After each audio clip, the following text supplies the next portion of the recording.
Você não tá surtando. Só tá lembrando de quando morreu. É sério. Enquanto você tenta entender por que tem medo de água, sente um vazio estranho ou repete padrões tóxicos que nem são da sua família, pode ser que a resposta esteja numa vida que você nem lembra ter vivido. Ou lembra, mas chama de ansiedade. Sabia que mais de 500 casos de reencarnação já foram documentados por pesquisadores sérios, com nome, laudo, cicatriz e até mapa. Uma menina no Sri Lanka descreveu com precisão o templo onde vendia incenso antes de ser atropelada por um caminhão. E tinha, no corpo atual, a marca exata da lesão que a matou. Explica isso, Google. Nesse vídeo, eu vou te mostrar os casos mais bizarros, as evidências mais desconfortáveis e os estudos que a ciência não consegue jogar debaixo do tapete.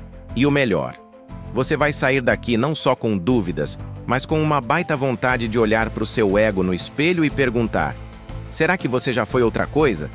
Imagine seu filho de 3 anos dizendo: na outra vida eu fazia incenso e morri atropelado por um caminhão.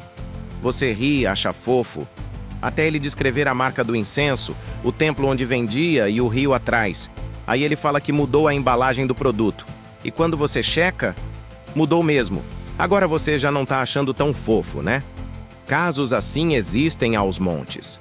Só o professor Ian Stevenson catalogou mais de 2.500 no mundo inteiro. E não estamos falando de Eu Era Cleópatra ou o Rei do Egito. São crianças que descrevem vidas comuns. O pedreiro, a costureira, o vendedor de banana. E o mais desconcertante, tem cicatrizes, manchas, marcas de nascença compatíveis com como supostamente morreram. Tipo o moleque com o crânio achatado, igualzinho ao buraco de saída de bala do tio-avô assassinado. A ciência que adora um não podemos afirmar nada. Nesse caso teve que pelo menos anotar. Tem artigo revisado por pares, estudo publicado, tese defendida. Ninguém está dizendo reencarnação é real, mas quando uma criança que nunca viu TV fala de um vilarejo no Sri Lanka com detalhes geográficos e tudo bate, talvez a dúvida devesse ser outra.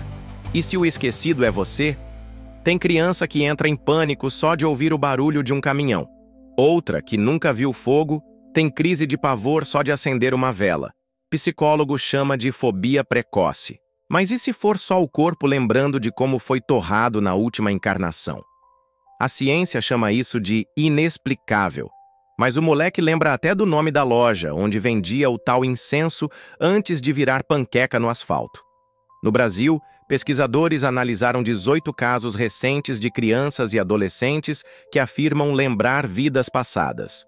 E adivinha? A galera repete padrões. Mortes trágicas, traumas específicos, comportamentos fora do comum. Uma menina só comia com a mão esquerda porque na outra vida perdeu o braço direito. E não é que, nessa vida, ela nasceu com uma má formação justamente nesse braço? Coincidência é o nome que damos quando não temos coragem de dizer isso tá estranho demais para ser só acaso. Esses relatos revelam um detalhe incômodo. Talvez você não esteja fugindo do seu trauma. Talvez ele tenha nascido com você. E o pior é que às vezes a família inteira entra no enredo.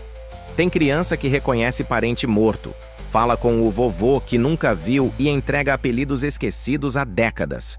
É como se o ego novo fosse só um figurante, enquanto o trauma antigo segue dirigindo o filme por trás das câmeras.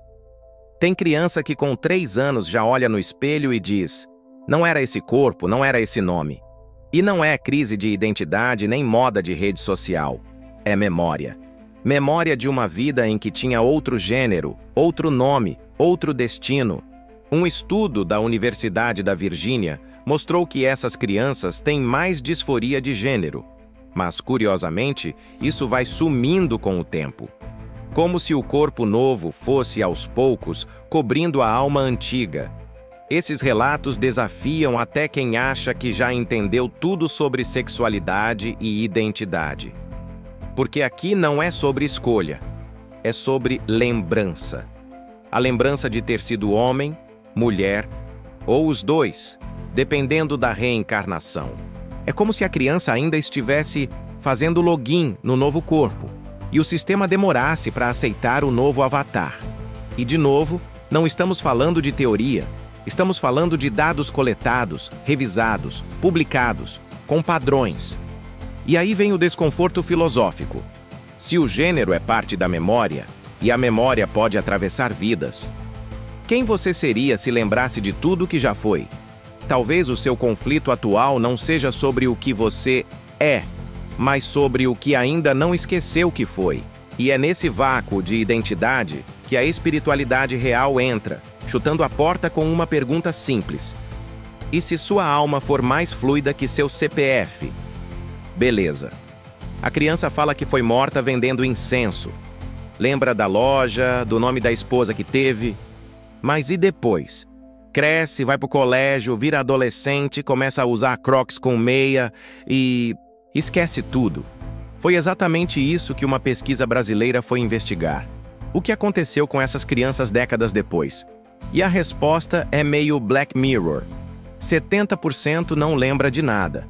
A vida seguiu, como se alguém tivesse apertado delete, sem pedir confirmação. Mas nem todos os arquivos foram apagados. Cerca de 30% ainda carregam memórias, algumas vagas, outras vívidas. Um deles chorou ao ver 50 anos depois a única foto que tinha com o pai da vida passada, resgatada do acervo original da pesquisa. Outros relatam sonhos recorrentes, sensações estranhas de déjà vu e até aptidões que nunca treinaram, tipo tocar instrumento, falar outra língua ou ter afinidade instantânea com culturas específicas. Coincidência ou atualização de software? O mais curioso é que a maioria vive uma vida normal. Não viraram gurus nem abriram canal místico no YouTube, mas carregam um buraco existencial que ninguém explica. Talvez o ego adulto tenha aprendido a fechar o portal, a focar no boleto, no trânsito, no Wi-Fi que não conecta. Mas o corpo ainda lembra, às vezes sem palavras. E isso abre espaço para o próximo dilema. E quando é o adulto que começa a lembrar? Criança lembrar de outra vida já é estranho.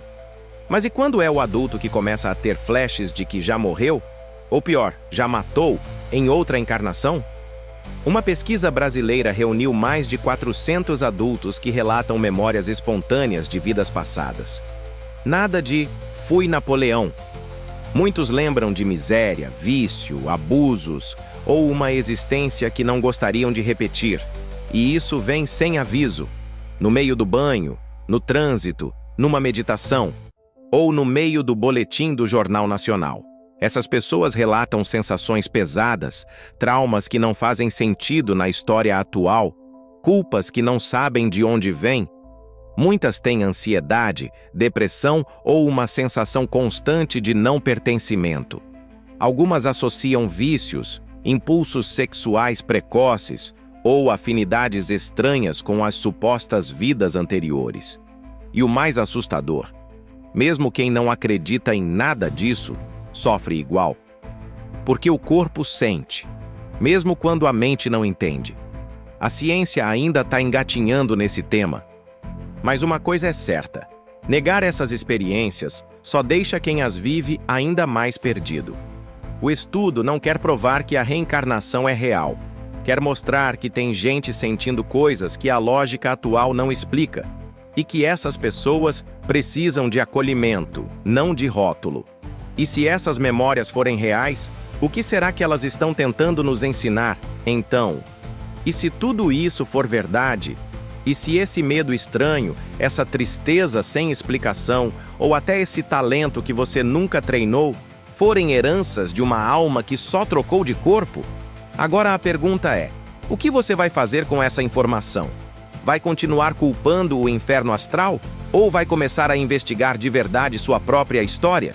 Meditação, regressão, psicoterapia, ou até escrever num caderno tudo o que vem na sua mente sem censura, já é um bom começo, porque negar o que se sente é o primeiro passo para repetir tudo de novo na próxima vida. Se esse vídeo te despertou, te provocou ou te fez olhar para sua existência com outros olhos, se inscreve no canal, ativa as notificações e compartilha com aquele amigo que vive dizendo: Parece que eu já vivi isso. Vai ver, ele só tá esquecendo de lembrar.